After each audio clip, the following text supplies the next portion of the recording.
Bonsoir aussi aux internautes de Facebook. On est à la fois sur Zoom et à la fois sur Facebook, ce qui nous permet de toucher plus de monde. J'espère que vous êtes confortablement installés chez vous et on profite de cette soirée encore confinée pour passer un moment tous ensemble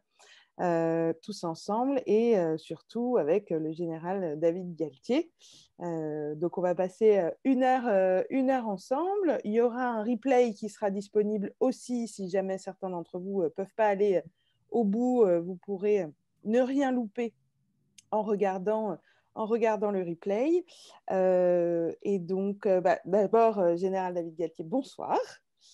Bonsoir Juliette et merci à vous avec Renaud, Ragnan Desforges j'ai Anne Orgende d'avoir bien voulu organiser ce webinaire. Et justement, oui, Renaud Ramillon Desfarges, bonsoir.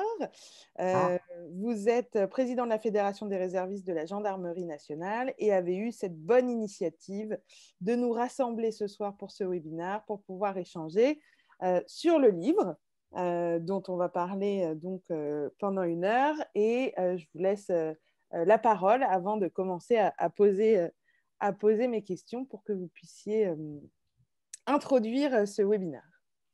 Écoutez, merci beaucoup Juliette, merci mon général d'avoir accepté cette invitation. Bienvenue à l'ensemble des internautes. Ce mode webinaire imposé par les restrictions sanitaires fait que j'ai l'impression d'accueillir le général Galtier ainsi que tous les internautes chez moi. Donc c'est ça la particularité, de cet outil. En tout cas, je suis très heureux de cette première et merci au général Galtier d'avoir inauguré avec cet ouvrage une série de webinaires puisque l'Anne Orgende compte dans les prochaines semaines, dans les prochains mois, utiliser cet outil pour un peu promouvoir la littérature autour de la gendarmerie, autour des affaires policières, puisque notamment nous recevrons dans quelques semaines l'auteur de la BD du tome, de la BD le GIGN la BD, et nous aurons là aussi d'autres conférences sur des thématiques gendarmerie afin de faire mieux connaître la gendarmerie, à la fois aux réservistes, mais à la fois aux citoyens, quels qu'ils soient, soit celui qui souhaite s'engager en réserve, soit dans l'active. Voilà le but de ces webinaires. En tout cas, merci beaucoup. Je vous souhaite à tous une excellente soirée. Merci encore, mon général. Merci, Juliette. Et la parole est à l'accusation ou à la défense. Merci beaucoup, Renaud. Alors, pour tous ceux qui nous regardent, je vais avoir le plaisir d'échanger avec le général Galtier évidemment sur le livre. On va en parler plus en détail. Une lecture que je vous recommande vivement, que vous soyez familiarisé avec le monde de la gendarmerie ou pas. Moi qui ne l'étais pas, ça m'a appris beaucoup de choses et c'est très intéressant. On va le voir. Et puis, vous pourrez, on y reviendra à la fin, commander aussi le bouquin directement. Du coup, on vous transmettra une adresse pour acheter le livre dédicacé et vous le faire livrer chez vous. Alors, on va commencer par le commencement, si vous voulez bien, général. Avant de rentrer dans le bouquin et dans le détail du bouquin, on aimerait savoir aussi, avec une carrière comme la vôtre, qu'est-ce qui vous a mené à intégrer le monde de la gendarmerie à la base, au tout départ, donc il y a un peu plus de 40 ans. Merci Juliette et merci Renaud. Donc c'est une longue histoire. Merci à ceux qui également ont pris la peine ce soir de cliquer sur le lien pour nous écouter. On va essayer d'être intéressant, à défaut d'être intéressé, mais on a une compétition assez moyenne puisqu'il n'y a que Gone Girl sur la 3, je crois, qui est un film intéressant. Et donc, vous aurez aussi les affaires criminelles dont on va pouvoir parler, puisque c'est l'objet de ce livre. Et ce livre, oui, il est venu parce que c'est la fin d'une carrière en gendarmerie, carrière assez longue, de quarantaine d'années, qui prend racine, je dirais, dans mon histoire personnelle, l'histoire d'enfance. Je suis né aux Olives, qui est un quartier HLM des quartiers nord de Marseille, avec beaucoup d'autres camarades. On a un parcours comme ça qui nous a orientés soit vers le bien, soit vers le mal. J'écoutais une des interviews de Domenici, qui vient de décéder à 48 ans et qui est un rugbyman de haut niveau, et qui disait que le rugby l'avait sans doute aidé à ne pas être un voyou et à ne pas sombrer dans la délinquance. Alors, moi, d'abord, c'est mes parents qui m'ont appris à respecter le bien plus que d'apprécier le mal. Et mon environnement a fait que, finalement, j'avais plutôt envie de défendre les causes du bien plutôt que du mal, en étant confronté quand même dans ces quartiers qui sont des quartiers qui ont toujours été un petit peu difficiles à la délinquance. Voilà. Donc, après cette enfance, cette adolescence, j'ai fait une deuxième rencontre qui était le collège militaire d'Aix et le milieu militaire. Et là, le milieu militaire m'a fait découvrir des valeurs que je ne pratiquais pas ou pas assez. La cohésion, une grande solidarité, la fraternité aussi, d'armes, et puis le désir de se dépasser, d'aller plus loin, d'aller chercher d'autres défis. Et donc, j'ai préparé Saint-Cyr. J'avais la chance d'être plutôt bon élève. Pas une lumière, mais j'étais plutôt bon élève quand même. Donc, j'ai réussi Saint-Cyr en maths sup, maths spé. Et là, j'ai fait une troisième rencontre qui va déterminer ce choix que vous évoquez et qui est l'instructeur à Saint-Cyr, qui était un officier de gendarmerie qui s'appelait Philippe Chevillard. Il était capitaine. Et c'est un homme d'une telle exemplarité, un tel modèle pour nous et pour tous ses élèves officiers que bon nombre d'entre eux, au sein de la section, ont choisi la gendarmerie. C'est ce qui m'est arrivé. J'ai eu la chance de pouvoir choisir la gendarmerie. Il fallait être pas trop mal classé parce que la gendarmerie était très, très, très disputée. Et du coup, je suis rentré comme ça en gendarmerie. Vous voyez, c'est un parcours qui m'a mené à la gendarmerie. Je ne suis pas né avec cette vocation. Personne dans ma famille n'est militaire ni gendarme pour moi. Du coup, voilà, c'est la vie qui a fait que elle est faite de rencontres. Et voilà, je rencontrais ces hommes et ces femmes qui m'ont permis d'intégrer cette institution. Je ne le regrette pas. Eh bien, on le voit bien à travers votre bouquin que vous ne le regrettez pas. Et donc aujourd'hui, après 40 ans de carrière, vous avez décidé de vous poser et de poser à l'écrit aussi dans ce livre, donc Mon combat contre le crime aux éditions Robert Laffont. Vous revenez sur de nombreuses affaires criminelles avec un parcours assez incroyable et des affaires qui ont été parfois très médiatisées, donc qui parlent aussi au plus grand nombre. Donc on voit à la fois les coulisses, votre point de vue. Pourquoi vous avez décidé d'écrire ce livre? Ce livre, c'est d'abord une rencontre avec un écrivain, un vrai, qui est un journaliste de faits divers, c'est Jean-Michel Verne. L'éditeur Laffont le connaissait et il habitait à 500 mètres de chez moi. Ça, c'est le hasard. Et donc, nous nous sommes rencontrés, on a conversé. Et je l'avais rencontré parce qu'il avait écrit sur les mafias. Et moi, j'étais patron de la zone sud de gendarmerie à l'époque. Et il avait fait un très bon papier. Et donc, en se rencontrant, nous avons imaginé quel pouvait être le scénario. Moi, je faisais ça sous forme plutôt de fiches et de procès-verbal, comme j'avais appris à le faire pendant des années.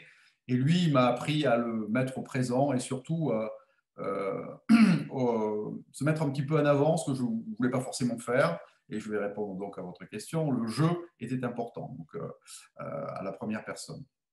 Alors, c'est d'abord une volonté de répondre un peu aussi à un souhait familial parce que je me suis caché derrière ces affaires pendant 40 ans et je n'en ai pas trop parlé à la maison. Et donc, je l'offre à mon épouse, à mes filles, à ma famille, qui, un peu comme une excuse au fait de ne pas m'avoir assez souvent vu le soir et les week-ends. Et donc, j'avais besoin de leur expliquer pourquoi. Et donc, c'est quelque chose qui me permet de le faire, ce livre. Alors, au-delà, c'est surtout le souhait de mettre en avant l'ensemble des collaborateurs, des directeurs d'enquête, des gendarmes qui m'ont accompagné pendant ces 40 ans. Et ce sont des gens formidables, quand vous les connaissez bien, les gendarmes. on ne peut pas faire autre chose que de les aimer, de les apprécier.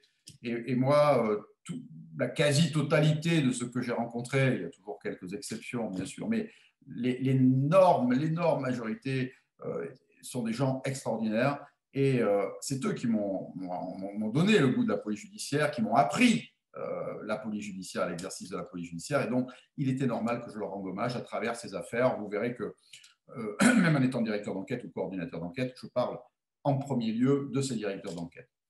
Et puis, je trouve aussi qu'on ne met pas assez souvent en avant les familles de victimes, les proches, les victimes elles-mêmes, bien sûr, à l'occasion de ces affaires criminelles. Si ce n'est parfois pour les médiatiser, mais de façon un petit peu trop outrancière. Donc, leur douleur, faire ressortir leur besoin d'aller au bout, de connaître la vérité, était aussi une forte motivation. Voilà les trois raisons principales. Donc, ce livre est un hommage à la fois à votre famille, aux gendarmes de terrain, aux familles de victimes.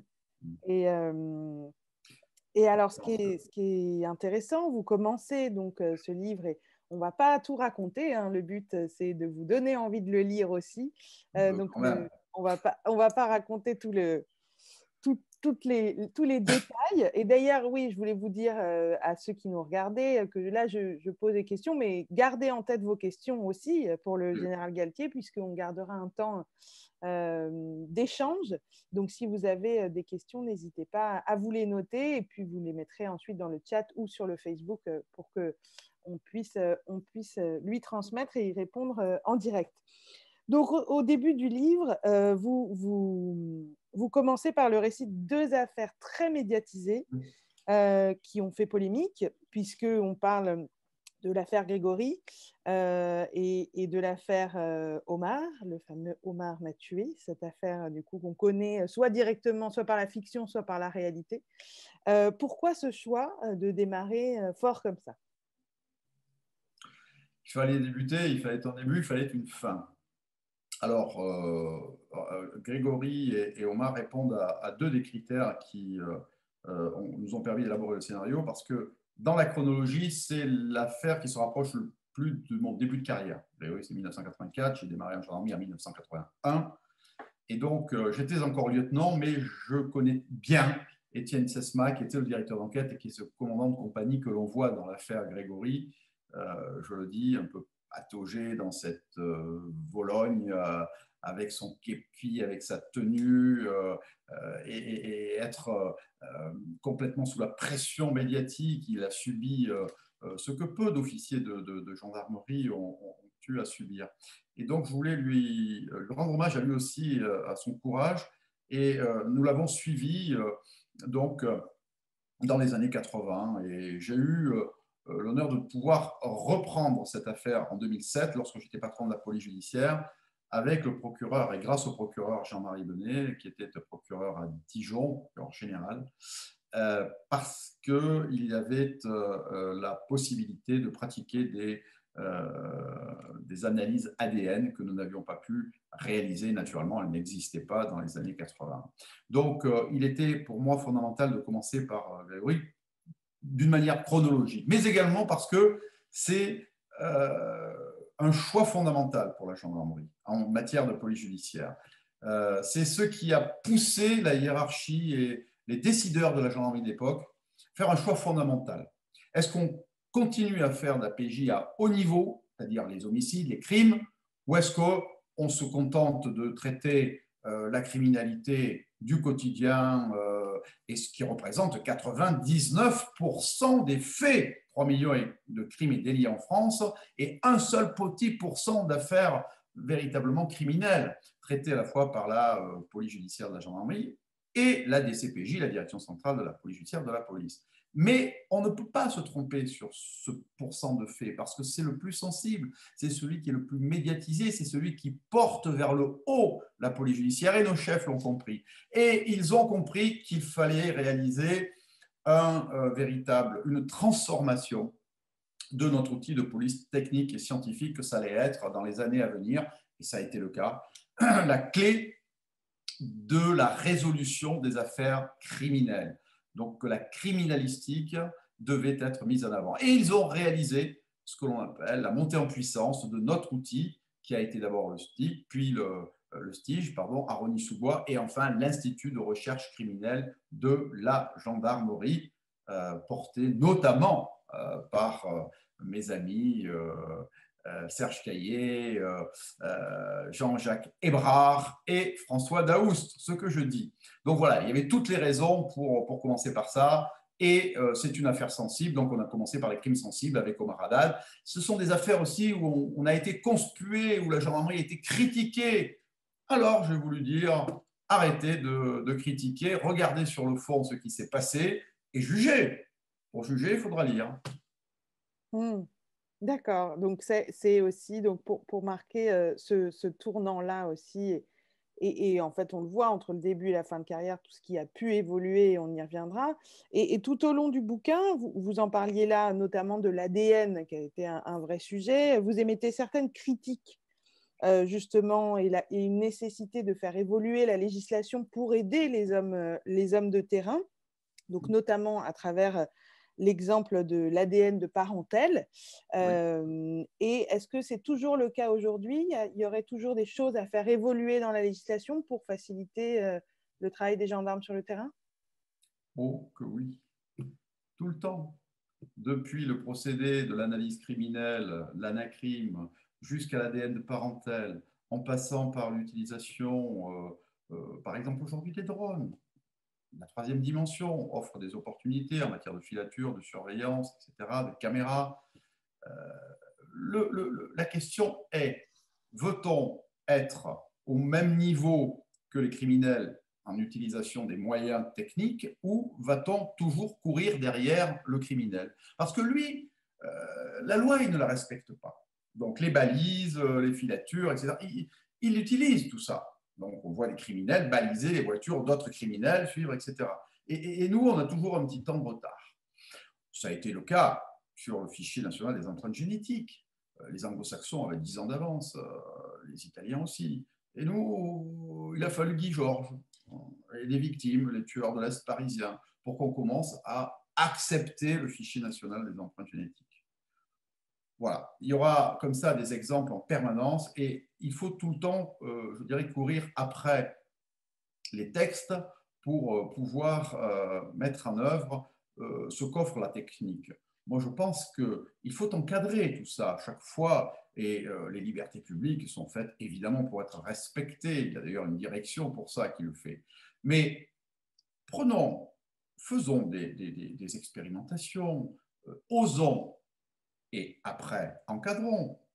Ne laissons pas faire les choses, bien entendu. Mais moi, je crois qu'il faut aller de l'avant. On le voit aujourd'hui dans le domaine de la cyber.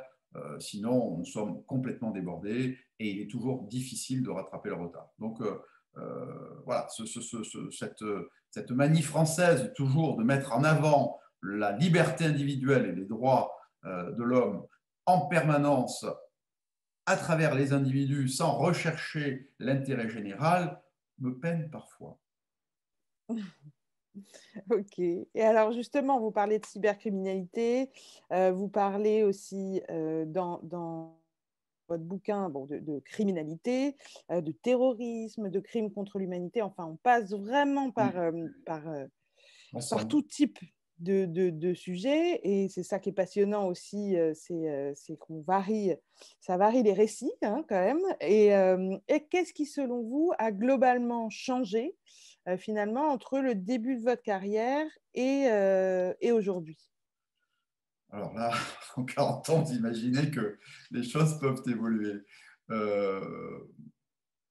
Bon, je dirais que d'abord, puisqu'on parle de la gendarmerie a beaucoup évolué. L'institution a véritablement explosé parce que les hommes qu'elle a recrutés d'abord étaient d'une autre génération. Ils n'avaient pas forcément connu la guerre d'Algérie, la guerre d'Indochine, n'étaient pas des militaires stricto sensu accrochés à la guerre, mais avaient d'autres environnements et d'autres horizons à faire valoir. Et je crois que Ça a pu apporter beaucoup, comme les femmes d'ailleurs ont apporté beaucoup à l'institution. Donc, l'organisation de l'institution en matière de police judiciaire aussi a extrêmement changé. Il y a eu une prise de conscience sur l'importance de la mission de police judiciaire au sein de l'institution. Et ça, on le voit bien à travers le livre. Ça a été un bonheur pour le sous-directeur de la police judiciaire que j'étais, d'avoir l'ensemble des moyens à disposition et de voir qu'il y avait du répondant, parce que nos sous-officiers sur le terrain avaient véritablement à cœur de réaliser de la police judiciaire et de retrouver les délinquants, les voleurs, les criminels. C'est pour ça que la gendarmerie est faite. En réalité, je crois, je l'ai toujours cru, j'en suis de plus en plus persuadé, et c'est le moteur de l'institution et de la motivation de l'institution.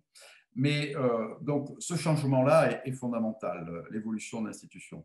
Et puis, je dirais que nos rapports avec les autres acteurs de la sécurité intérieure a beaucoup évolué aussi. Nous étions dans notre bulle, la grande muette, le ministère de la Défense, on était un peu enfermés, et on a un peu explosé cette bulle.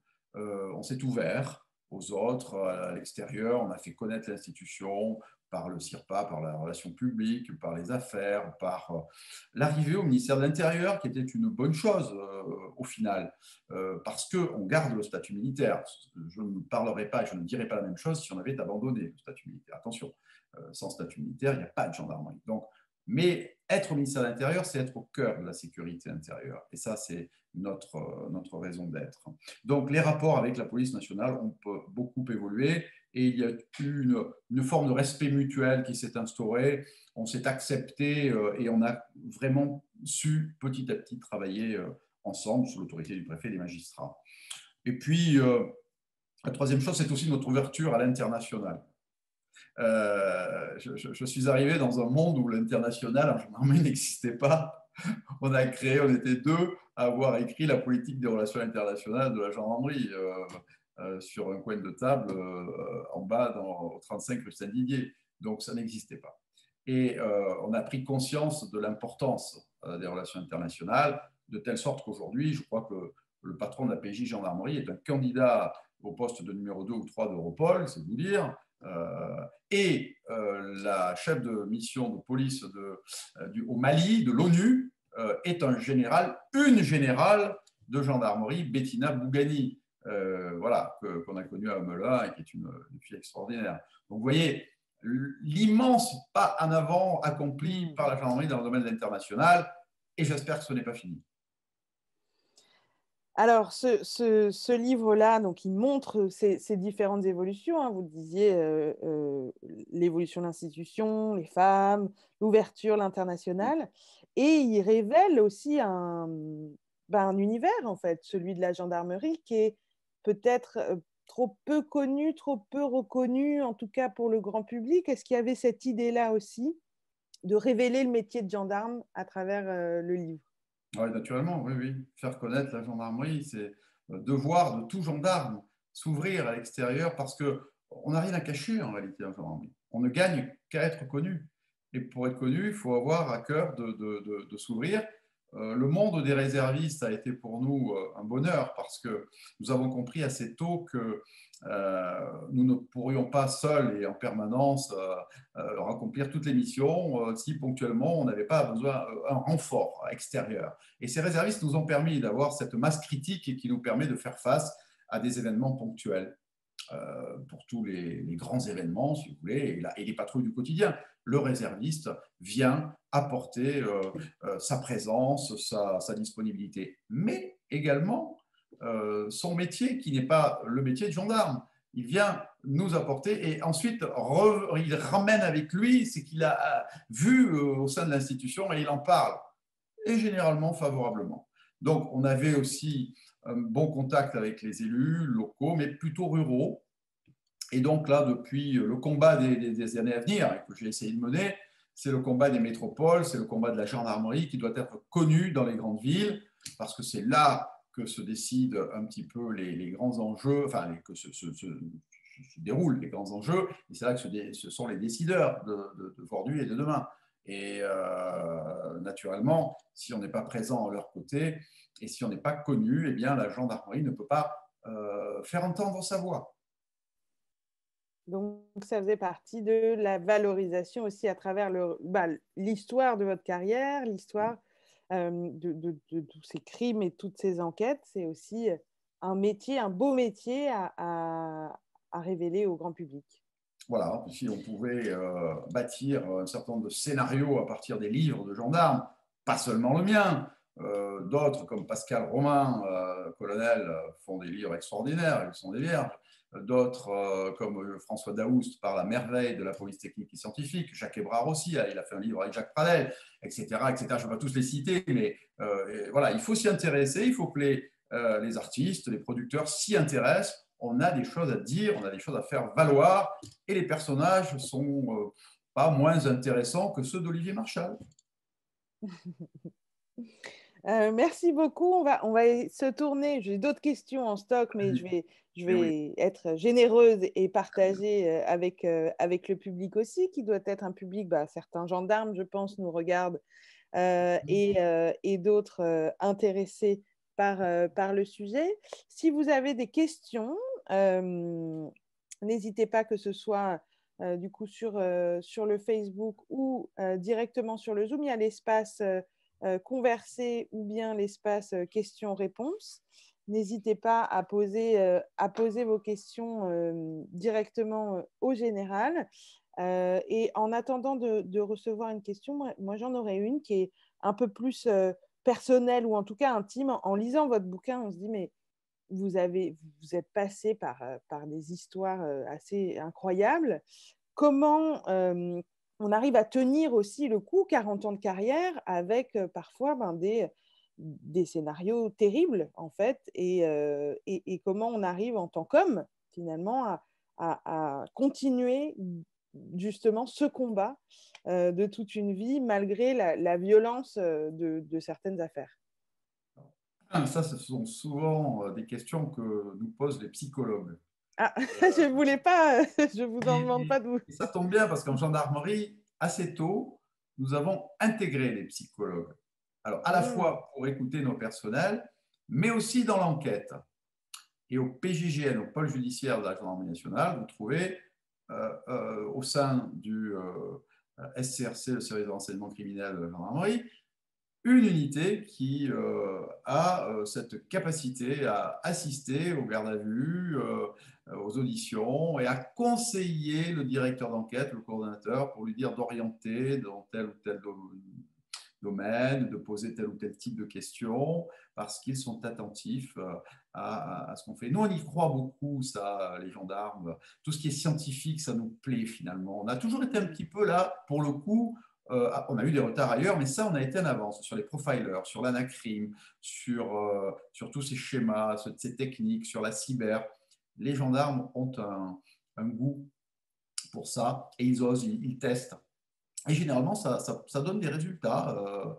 On n'arrive pas toujours à l'aveu total, mais on a des pistes intéressantes, et on y travaille. On a, notamment dans l'affaire de drogue sur Pourri, si on n'avait pas eu l'anacrime, si on n'avait pas eu ces schémas pour remonter la téléphonie, etc., on ne serait jamais arrivé.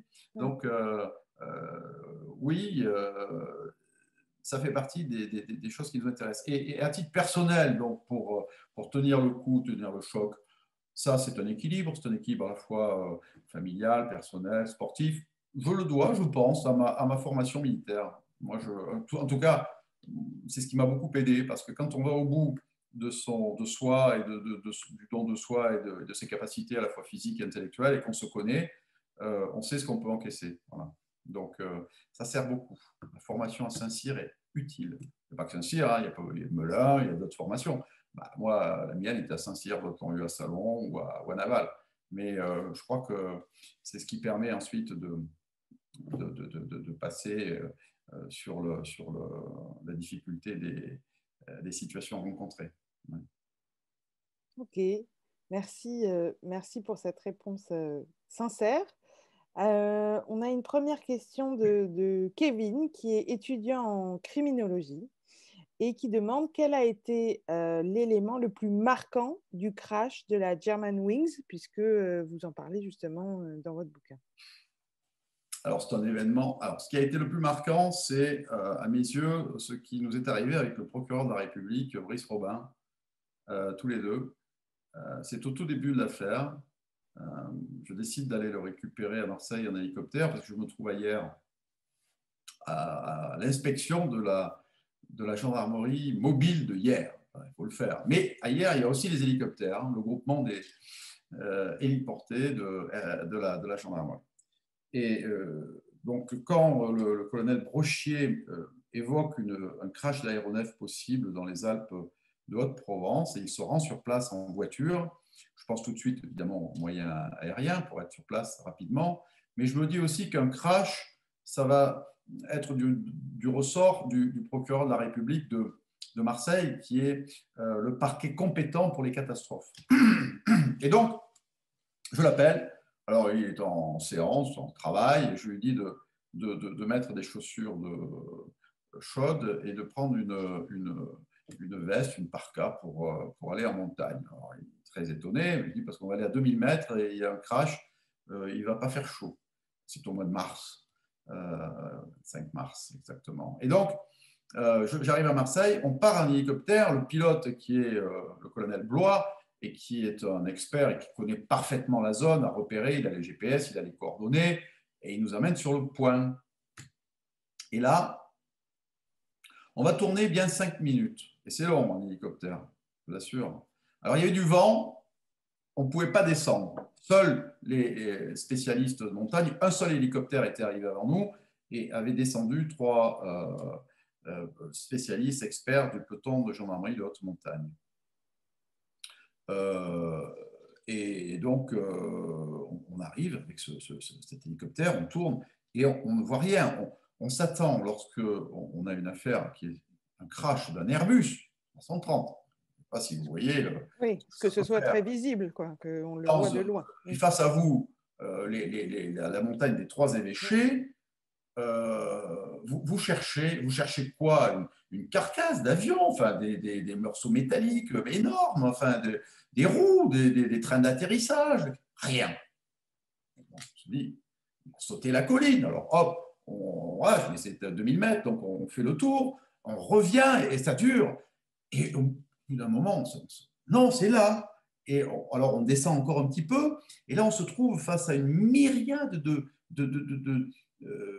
scintillements, de bouts de métal, parce que le soleil se reflétait dans ces petits bouts de métal qui étaient éparpillés sur la montagne. Et ce qui nous a persuadé que c'était là, c'était les fumerolles. Il y avait encore quelques débris et du kérosène qui brûlaient. Donc provoquant des fumerolles. Et là, on a eu la certitude que c'était là. Mais impossible d'imaginer qu'un avion entier avait disparu. Et ça, pour nous, avec le procureur, on en a parlé pendant longtemps, c'était absolument incroyable et impossible à imaginer. Impossible. Et d'ailleurs, ce qu'on retrouvera, c'est 2 hublots, le maximum qu'on a retrouvé, 2 hublots et 2 roues d'un train d'atterrissage. Voilà les plus gros morceaux de l'Airbus qu'on ait pu récupérer. Vous imaginez, tout le reste a été pulvérisé et s'est encastré dans la montagne. Et voilà, c'est un choc véritablement qui nous marquera, je pense, à jamais, à la fois le colonel Blois, Jean-Paul, Brice Robin et moi. Merci. On a une question de Valérie. En quoi le statut de militaire est un atout dans le traitement des affaires judiciaires par les gendarmes? Alors, c'est l'organisation militaire qui permet, je dirais, de coordonner sous l'égide d'un seul chef l'ensemble des moyens. C'est la capacité de monter en puissance, c'est l'engagement, c'est la disponibilité, c'est la durée dans l'engagement. Et ça, c'est le statut militaire qui le permet. parce que vous allez travailler sans horaire pendant des jours, pendant des semaines. 2 mois, on est resté avec la gendarmerie mobile pratiquement 2 mois sur le terrain à la Germanwings et quasiment sans relève. Vous ne pouvez pas demander ça à un fonctionnaire, même de police ou quel que soit le métier. Un militaire, oui, ça se fait. Et donc, c'est cette disponibilité, cet engagement déjà dans le statut qui le permet, mais également l'organisation. Et je le disais, l'organisation, c'est le chef unique qui est celui qui va rassembler l'ensemble des moyens, à la fois de criminalistique, d'enquête et de soutien, et qui va coordonner l'ensemble. Et c'est lui qui est à la manette et qui peut diriger tout ça. Ce n'est pas le cas pour nos collègues de la police nationale ou des douanes, etc., qui ont leurs techniques, qui sont également très performants là-dessus, j'en conviens, mais qui ont des modes d'action différents. Et donc, ce qui fait le succès de la gendarmerie en police judiciaire, c'est cette organisation. C'est pour ça que ce statut militaire permet d'être performant. Si on avait une gendarmerie non militaire, on serait beaucoup, beaucoup moins performant. Merci. Merci Valérie pour cette question. On a une question de Christian. Peut-on mesurer le taux d'élucidation des crimes et délits et son évolution avec les nouvelles techniques? Résolution de crimes et délits? Oui. Oui, le taux d'élucidation des crimes et délits et son évolution avec les nouvelles techniques. Est-ce qu'on a moyen d'avoir ce recul et cette analyse-là grâce à des techniques peut-être récentes? Alors, je n'ai pas d'exemple à donner en matière d'évolution de la mesure statistique à proprement parler. Les homicides, c'est 80%, puisqu'on est dans les affaires criminelles, de résolus. 80%. Okay. Voilà. Il y a entre 400 et 800 homicides par an chaque année. Police comme gendarmerie, on arrive à ce chiffre de 80%. Et qui est un chiffre qui a évolué au fil des années, du coup? Pas beaucoup, parce que... Et oui, mais ça devient de plus en plus difficile de résoudre les affaires criminelles.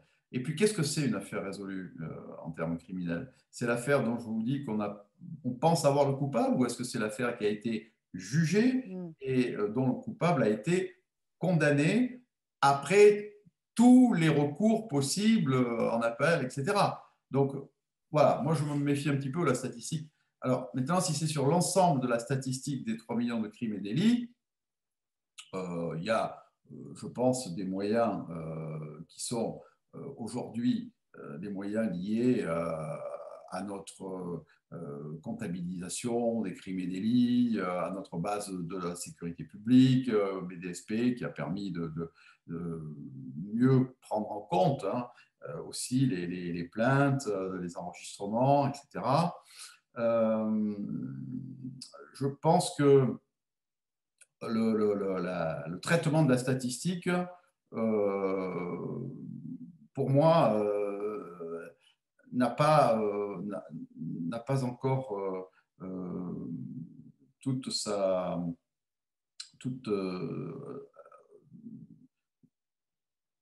fonction.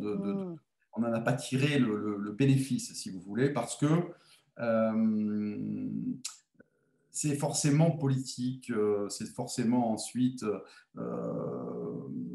récupéré d'une certaine manière. En compte chaque année. Alors faut-il évoquer le nombre de crimes et délits, l'évolution, etc. Ça reste un petit peu un sujet délicat. Mais bon, je ne suis pas un expert dans ce domaine de la statistique, donc il faudra qu'on repose la question à nos amis du STSI carré et peut-être au PJGN. Voilà. Eux sauront sans doute mieux répondre. Mais voilà. Merci pour cette réponse. On passe à une autre question, rien à voir. Ce qui est intéressant avec les questions des internautes, c'est que du coup, on passe complètement d'un sujet à l'autre. Alors, une question d'Adrien. Donc là, on l'évoquait tout à l'heure justement sur le rôle des gendarmes, la ville, la campagne, etc. Le ministre de l'Intérieur a lancé une réflexion sur une nouvelle répartition territoriale entre la gendarmerie et la police. Cette réflexion a été lancée suite au développement de certaines métropoles. L'évolution de la répartition de la population risque de réduire la délimitation entre l'urbain et le rural. Est-il, donc là c'est la question, est-il toujours d'actualité de délimiter la gendarmerie à un milieu rural et de ne pas développer ses missions dans les milieux urbains? Alors, déjà, il y a, pardonnez-moi, mais je suis un peu polémique, il y a déjà une erreur dans la question. La gendarmerie n'est pas limitée au milieu rural. 70% des unités de gendarmerie travaillent en milieu périurbain, déjà. 70% des effectifs de la GD, je le dis et je le répète, travaillent en milieu périurbain. Dans le rural, il n'y a que de toutes petites unités. Dans le périurbain, il y a de grosses unités. Si vous prenez les Bouches-du-Rhône, les brigades de Gardanne, c'est du périurbain. Les brigades de Cassis, c'est du périurbain. Si vous prenez Nice, les Alpes-Maritimes, vous avez des brigades qui sont tout autour de Nice, la Trinité, Saint-André, etc., Carros, qui sont des unités périurbaines. C'est là que sont concentrés les effectifs. Après, quand vous montez vers le nord ou dans le centre de la France, c'est les petites unités. Retenez ce chiffre, 70%. Donc, indiquer et dire et partir de l'idée que la gendarmerie est une force rurale est une erreur. Voilà, on ne le dit pas assez, on ne le sait pas assez. Moi, je le dis depuis maintenant 30 ans. Parce que j'ai eu la chance de commencer à Montpellier, Perpignan, Montpellier, Nice, région parisienne et région marseillaise. Donc, dans les milieux urbains. Je sais un peu de quoi je parle sur la périurbanité et sur le rural, par rapport au rural. Deuxième idée, penser que on va continuer à sectoriser des communes police, des communes gendarmerie, moi j'y suis hostile. Je suis hostile depuis 40 ans, ça ne va pas changer. C'est la plus grosse bêtise qu'on ait faite après-guerre. Les Italiens ne l'ont pas faite, les Espagnols non plus et d'autres pays dans le monde encore moins. La France, peut-être par un esprit cartésien, a souhaité découper le territoire avec des communes de moins de 20 000, de plus de 20 000. Alors là, on mettait la police et puis là, la gendarmerie. Et quand ça n'allait pas, on remettait la gendarmerie et puis la police. C'est du grand n'importe quoi. Il faut que cela cesse. Et le Premier ministre de l'Intérieur, qui aura le courage de dire il y a un territoire français, il n'y en a pas 50, et quand on fait le 17, on tombe soit sur la police, soit sur la gendarmerie, et le premier qui intervient, qui est sur place, la première patrouille qui est le plus proche, intervient. Est-ce que le citoyen se contrefiche de savoir si c'est la police ou la gendarmerie qui intervient? Lui, il veut qu'on ait une intervention rapide et efficace. Alors, donc, je ne crois pas à ces ZPN, à ces ZGN, je n'y ai jamais cru. Et relancer le débat sur le redécoupage est une erreur. Ça fait 2. Ok. Là, je peux en parler des heures, mais je préfère m'arrêter là, si vous voulez. Non, mais en tout cas, ce qui est clair et intéressant, c'est effectivement de se rendre compte aussi que les gendarmes, contraire à un espèce de stéréotype, de penser que les gendarmes, effectivement, peuvent être ceux qui sont de la campagne et puis la police en ville. Voilà. C'est pas le cas. Regardez le modèle italien, il est parfait. Voilà. Il est beaucoup plus efficace que le nôtre. On patrouille, on se promène à Rome beaucoup plus tranquillement qu'à Marseille, Paris ou Lyon. Voilà. Donc, si on veut continuer comme ça, continuons à redécouper, ça a créé des problèmes pendant encore des années. On va transformer, virer des gendarmes de là, mettre des policiers, fermer les casernes, ouvrir. Les élus sont contre, les populations ne comprennent rien. Il y a un moyen très simple, c'est on a un territoire, il y a un préfet pour la police administrative, un procureur pour la police judiciaire, il y a des chefs, il y a des menants, il y a des concurrents. Évidemment que dans les centres-villes, les policiers sont mieux placés que les gendarmes parce qu'ils sont déjà sur place et puis ils ont toute qualité pour y être puisqu'ils connaissent très bien leur zone. Et en périphérie et dans le rural, la gendarmerie est mieux placée. Donc un menant, un concurrent. Et on fait travailler ensemble avec des centraux qui se parlent, qui se téléphonent. Et quand on fait une plateforme commune avec les pompiers d'ailleurs, parce que généralement 50% de nos appels sont des appels de secours et d'urgence, et donc ça devrait aller plutôt au SAMU, au 15 ou au 18 qu'au 17. Mais bon, tant qu'on n'a pas fait ça, on n'a pas avancé.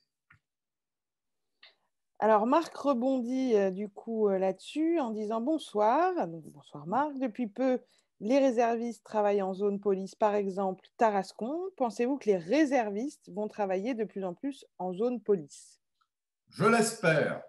Plus on a de réservistes, mieux on se porte et mieux on répond aux attentes des citoyens.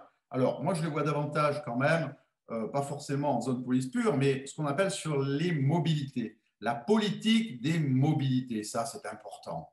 Le DGGN s'est exprimé là-dessus. Richard Lisuré avait lancé, mais c'est le nouveau Christian Rodriguez qui vraiment a pris à bras-le-corps la politique de sécurité des mobilités. Et il a raison, et il a raison. Enfin, on va mettre des gendarmes dans le train ou dans les avions ou sur les routes, etc.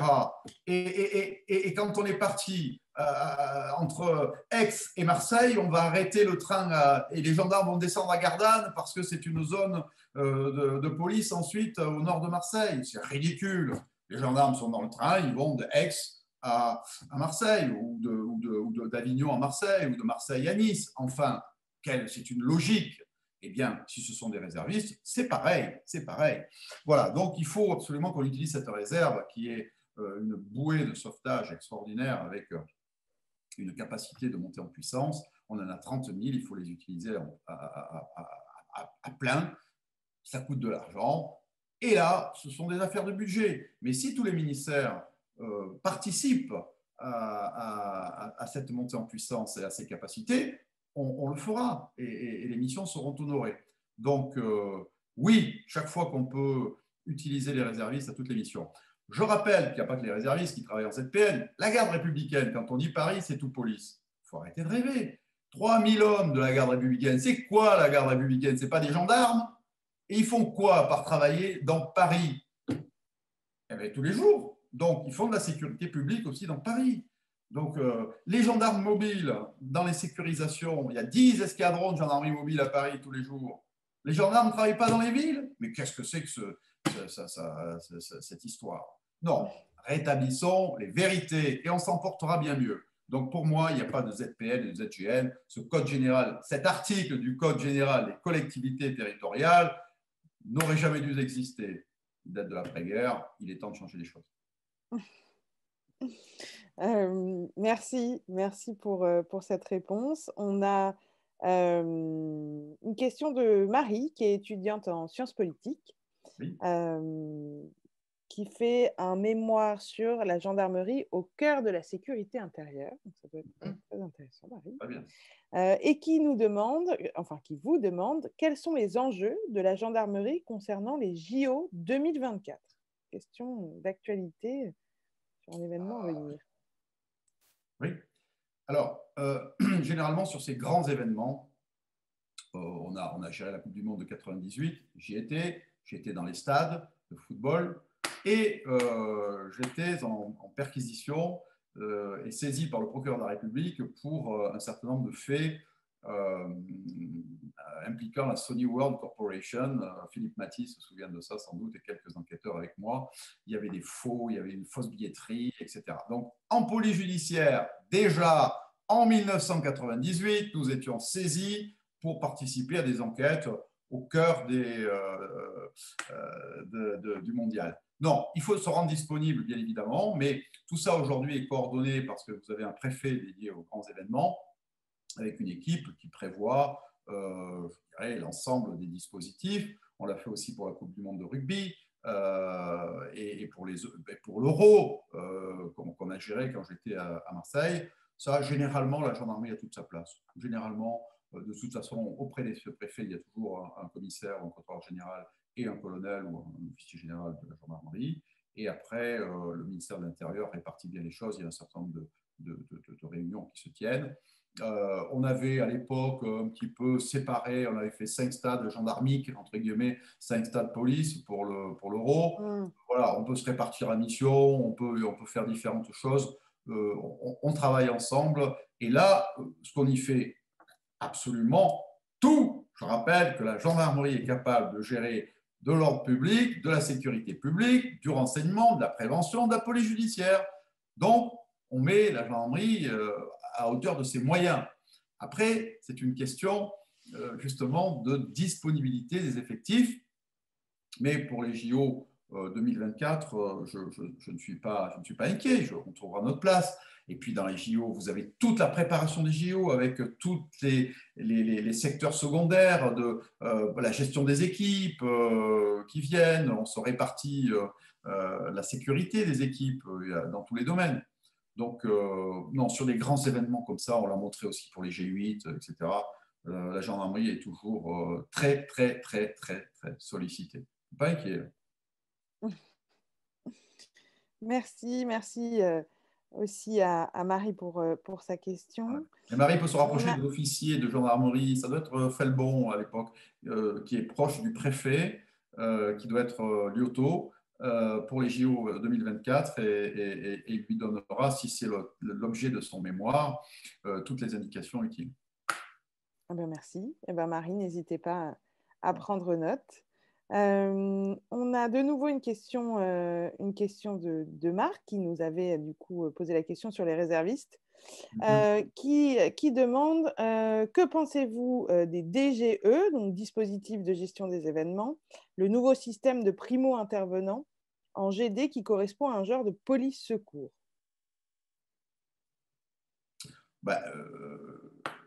La police secours, j'appellerais ça la gendarmerie secours. Il n'y a pas de raison d'appeler ça police secours.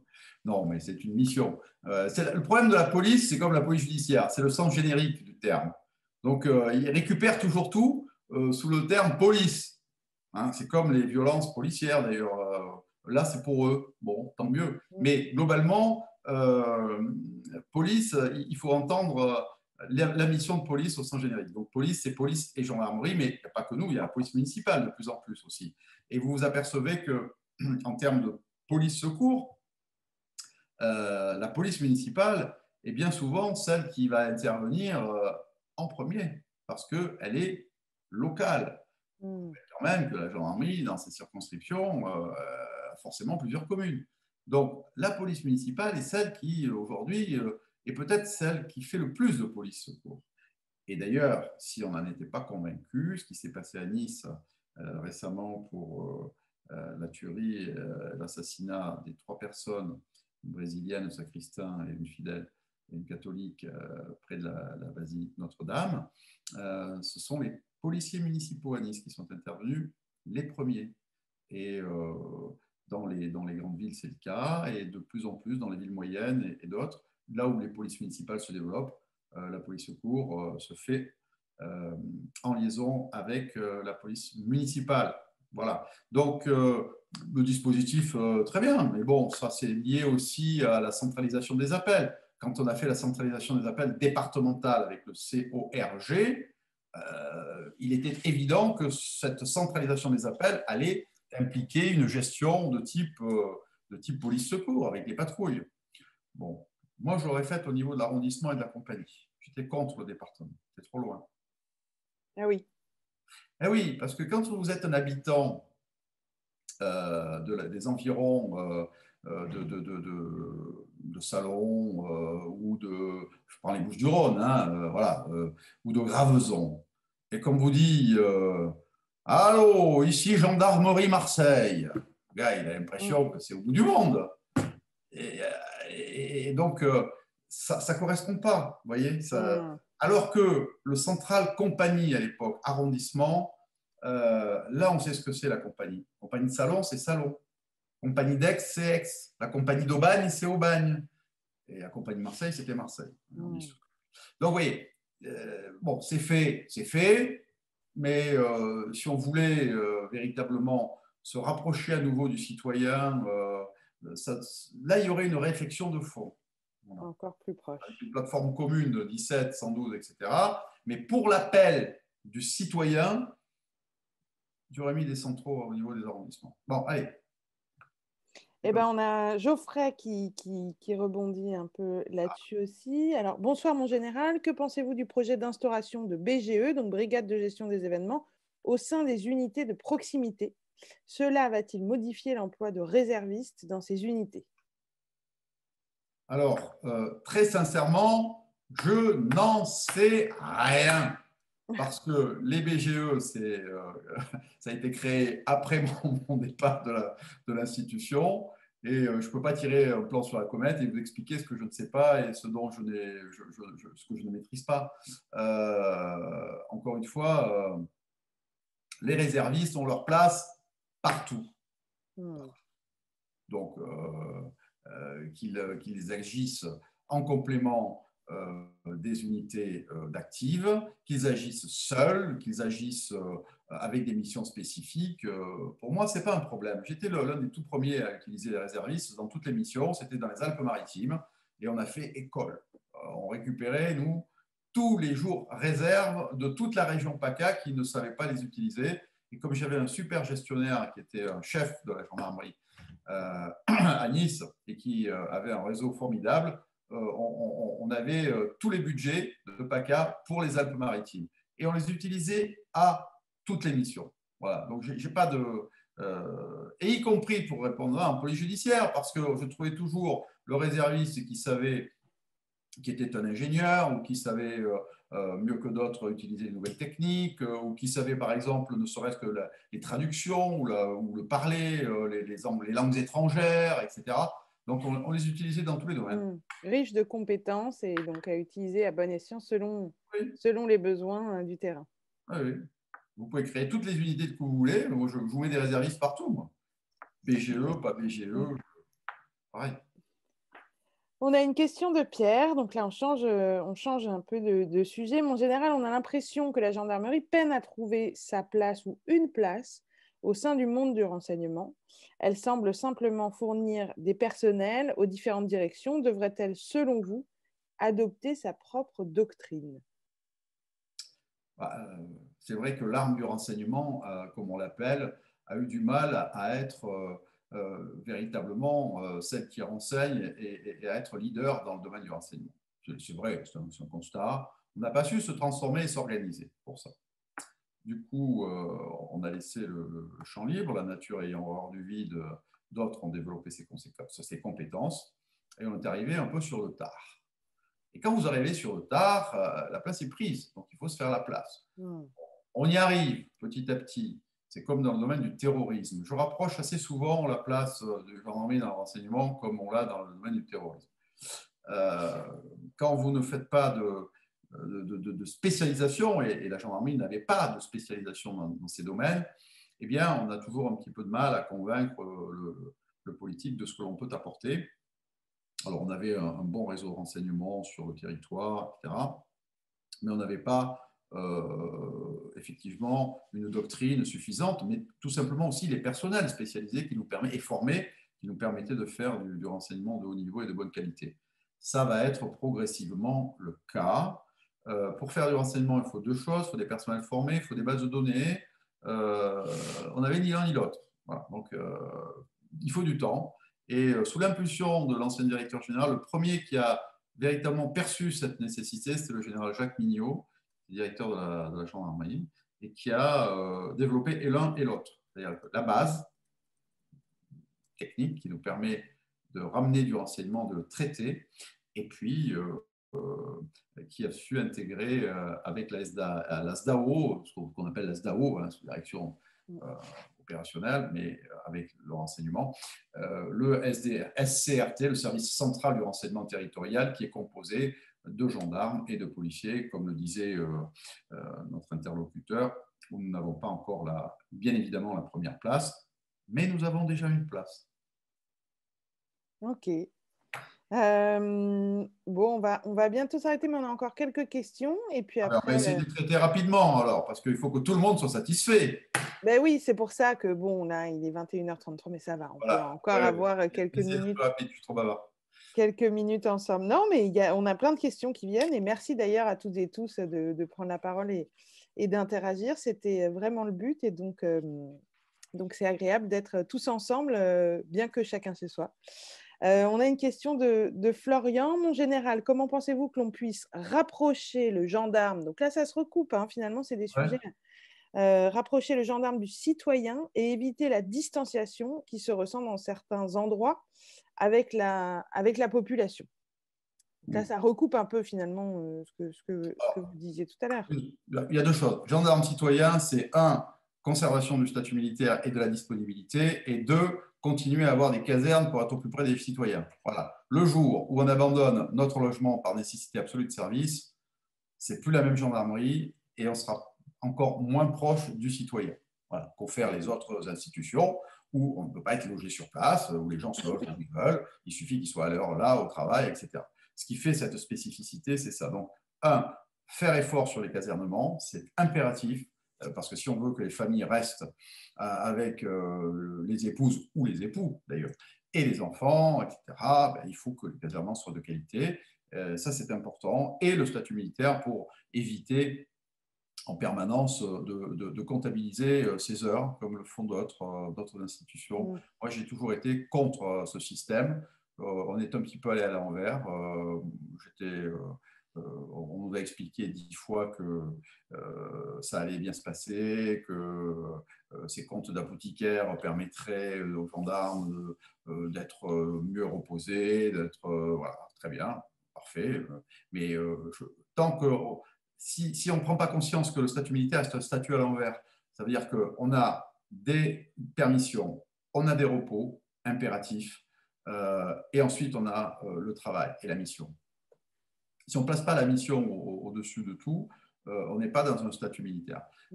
Les autres statuts où il y a les horaires de travail comptabilisés. Et le jour où on comptera les horaires de travail, eh bien, on aura une gendarmerie bien diminuée et qui ne fonctionnera pas de la même façon. Donc moi, je suis contre ce système et tous les personnels que j'ai eu sous mes ordres, je n'ai pas eu de gens plus fatigués que d'autres. Parce qu'on sait très bien que quand on est un chef, je dirais, près de ses hommes et proche de ses hommes, quand il faut tirer sur la corde et quand on peut ne pas le faire, quand il ne faut pas le faire. Voilà. Donc, et le système de contrôle et de hiérarchie permet au chef d'exprimer sa qualité de chef et de faire remonter les reproches quand il y en a à faire ou quand la base est victime en gros d'un petit chef, c'est-à-dire d'un homme qui ne sait pas reconnaître les limites de ses subordonnés et de ses collaborateurs. Voilà. C'est un peu de philosophie ça, mais c'est important. Mais oui, c'est important. Mais c'est ce qui fait la base du gendarme. Pourquoi vous croyez qu'on est apprécié par la population 9 siècles après? C'est parce qu'on rend plus de services, parce qu'on est plus proche, parce qu'on est plus disponible, pas parce qu'on est supérieurement intelligent ou plus beau que les autres. Non, on ne l'aura pas dit. Je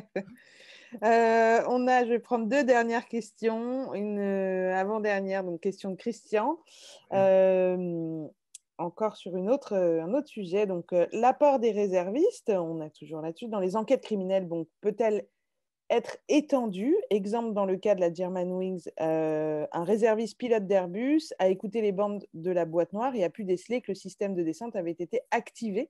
Et il a dit immédiatement que ce n'était pas un accident, que c'était un crime. Il fallait être pilote pour découvrir ça. Donc, ça revient à ce que vous disiez tout à l'heure, hein, d'aller chercher des métiers, en fait, aussi dans ces réservistes-là. Exactement ça.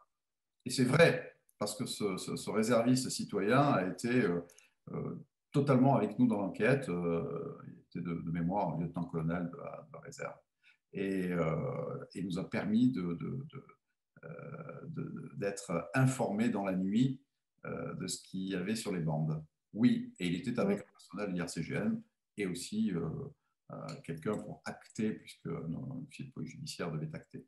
Et ça, c'est valable dans tous les domaines, je l'ai dit. Donc oui, c'est une évidence.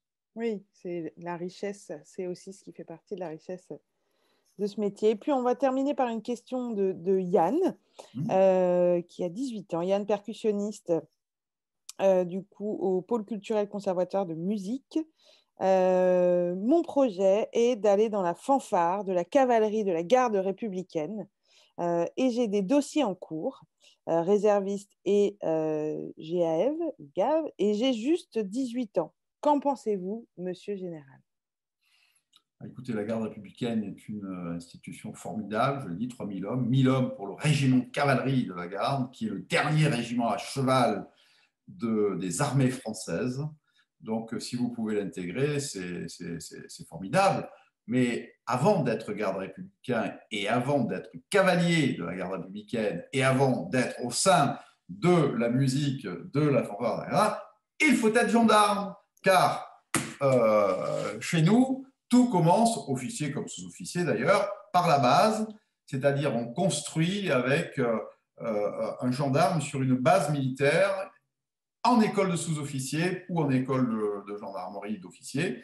Mais on apprend le métier, mais après avoir fait la formation de base. Et c'est ce qui fait là aussi la distinction, la caractéristique fondamentale du gendarme. Le gendarme est un militaire à qui on va ensuite apprendre le code de procédure pénale, on va en faire un APJ, un adjoint de police, puis un officier de police judiciaire, ou un expert en police technique et scientifique, etc. On le construit comme ça petit à petit. Mais il y a un socle, et ce socle, on ne devient pas comme ça du jour au lendemain membre du GIGN, parce que certains me disent « Ah, je veux rentrer au GIGN ». Ah, oui, d'accord, peut-être. D'abord, il faudra être âgé d'une trentaine d'années, je crois. Et puis, il faudra avoir fait ses preuves avant, dans d'autres domaines. Donc, ce n'est pas inné. C'est une longue maturation et c'est pour ça aussi que notre institution est solide. C'est parce qu'elle sait quelles sont ses bases et il faut les préserver pour avoir demain le meilleur taux d'élucidation dans les affaires criminelles, mais pas que ça, pour avoir aussi la meilleure intervention possible, le meilleur gendarme proche du citoyen et une belle institution qui aujourd'hui, je le disais, a 9 siècles et qui a un bel avenir devant elle pour peu que les personnels en soient déjà persuadés. Et pour qu'ils en soient persuadés, il faut en parler bien et en parler à l'extérieur et la faire connaître. Et donc, bien recruter. Merci à ce jeune qui veut intégrer la gendarmerie. Donc, vous dites à Yann, allez-y, mais suivez les étapes dans l'ordre, du coup. Oui, soyez un bon gendarme et vous serez ensuite garde républicain et puis cavalier si vous êtes cavalier, et puis fanfare de cavalier au final. Vous escorterez le président de la République sur les Champs-Élysées. Merci beaucoup Yann, pour cette question. Eh bien écoutez, merci à toutes et tous. On va s'arrêter là parce qu'on a dépassé un peu l'heure, mais c'était un plaisir parce qu'on pourrait en discuter encore. C'est un sujet sans fin. Et c'est ce pourquoi aussi, je crois qu'il y aura d'autres webinaires pour pouvoir continuer d'échanger. Merci beaucoup pour vos réponses. C'est passionnant. Puis on a passé en revue de vastes sujets. Donc, merci beaucoup, Général. Je rappelle, et puis je laisserai la parole à Renaud aussi pour rappeler, mais que vous avez la possibilité donc d'acheter le livre déjà chez votre libraire qui sera bientôt ouvert, hein, puisque ça va réouvrir. En attendant, en ligne, vous avez aussi des sites pour acheter chez votre libraire le bouquin et la possibilité d'acheter le livre donc dédicacé sur www.librairie.anorgende.boutique. Et donc, on pourra mettre le lien sur le Facebook, hein, Renaud, pour faciliter aussi le lien vers le site internet. Est-ce que vous souhaitez, Général, conclure ce webinaire? Est-ce qu'on a fait le tour de la question? Est-ce que vous êtes satisfait de ces échanges et de ce nouveau format pour pouvoir échanger avec les gens? Bon, alors, à défaut d'exposer effectivement ex cathedra, je me contenterai du webinaire. Je ne peux pas voir mes interlocuteurs, ce qui est pour moi un manque important et fondamental. Mais je vous vois vous relayez très bien les questions. Je vous en remercie, Viette, je vous remercie, Renaud. Je vous donne rendez-vous une autre fois parce que je pense qu'on a un plan et des idées pour poursuivre ce type d'échange. On vous en parlera. Et puis, je vous donne rendez-vous quand on pourra enfin voyager en France directement. Je ferai un petit tour de France dans les capitales régionales. Et là, au sein des grandes librairies ou des cercles messes de gendarmerie, je viendrai à la fois présenter l'ouvrage et faire des séances de dédicace si nécessaire. Voilà. Merci à vous. Merci. Merci beaucoup, Renaud. Merci aussi pour cette initiative qui a pu rassembler du monde à la fois sur Zoom et sur Facebook. Merci à toutes et tous pour votre participation. Vous retrouverez le replay en ligne d'ici quelques jours. Et passez une très bonne soirée et prenez soin de vous. Merci. Au revoir.